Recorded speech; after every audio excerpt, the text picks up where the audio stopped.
Good morning, everyone. It's Stephen Whiteside here from theuptrend.com with your morning market outlook for Monday, April 27th, 2026. Well, it's fairly quiet out there right now. Stock index futures are mixed. We've got crude oil slightly higher and gold slightly lower on Monday morning. Now, this is a Fed week, so we expect to hear from the Fed on Wednesday afternoon. And of course, we can get a lot of volatility from that announcement. We've also got a lot of earnings this week, and we're coming into month end. So, month end usually has a bullish bias to it. Let's see if the news can't trample on that bullish bias. So, we've got Amazon, Alphabet, Meta, and Microsoft are all coming out with earnings this week. Of course, there's lots of other companies coming out with earnings, but those are the big ones that can move the market. Looking at the VIX of the Fear Index, it traded up through the upper channel line on Thursday, came back down on Friday. For the S&P VIX, we're looking for a close above 2046 on Monday.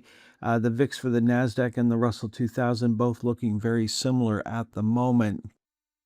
Taking a look at the major index ETFs, starting off in Toronto, it was an inside day for the iShares for the TSX 60, looking for a close on Monday below 49.69 to give us a new daily sell signal.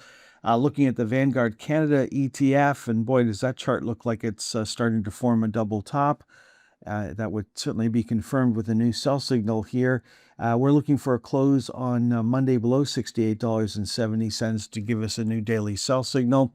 Now, the U.S. market is in a little different shape at the moment, making new highs on Friday, new highs for the S&P 500 and the NASDAQ 100. Now, taking a look at the sector activity in the U.S. market on Friday, it was information technology was the big winner. Healthcare was the big loser on Friday. So there's the tech sector making new highs on Friday. No change in trend. No change in trend for consumer discretionary. Unfortunately, communication services ended Friday on a sell signal.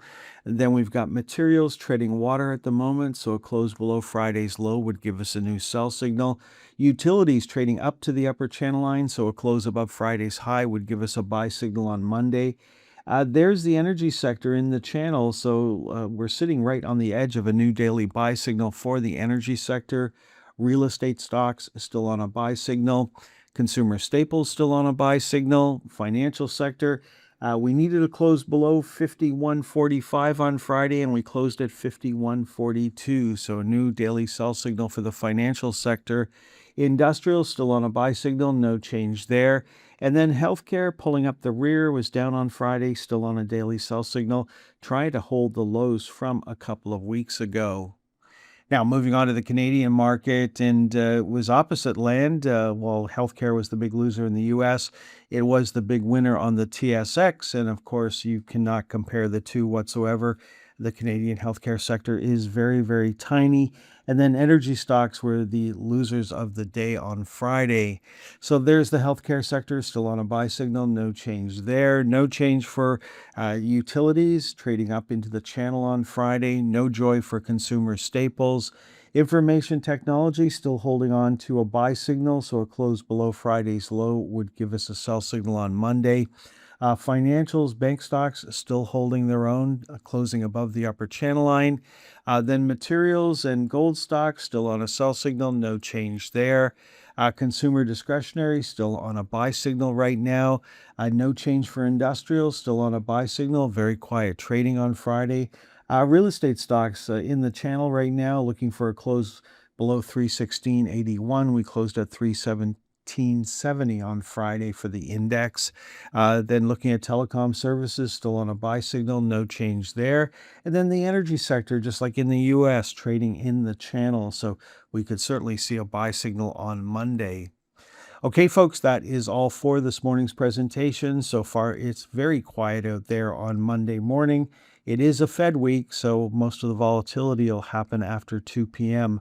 Wednesday afternoon. And of course, this is a week of month end. Month end usually has a bullish bias, so let's see if that bullish bias can hold the market up through the week. Enjoy the rest of your Monday. Next time you'll hear my voice is on Tuesday morning. Thanks for tuning in until the very end of today's stock market timing educational video.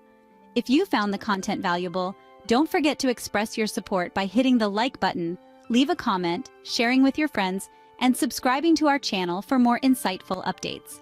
Remember, in the world of stocks, timing is crucial, and following the trend can be your greatest ally. If you would like more information on how we can help you better time the stock market, please visit theuptrend.com.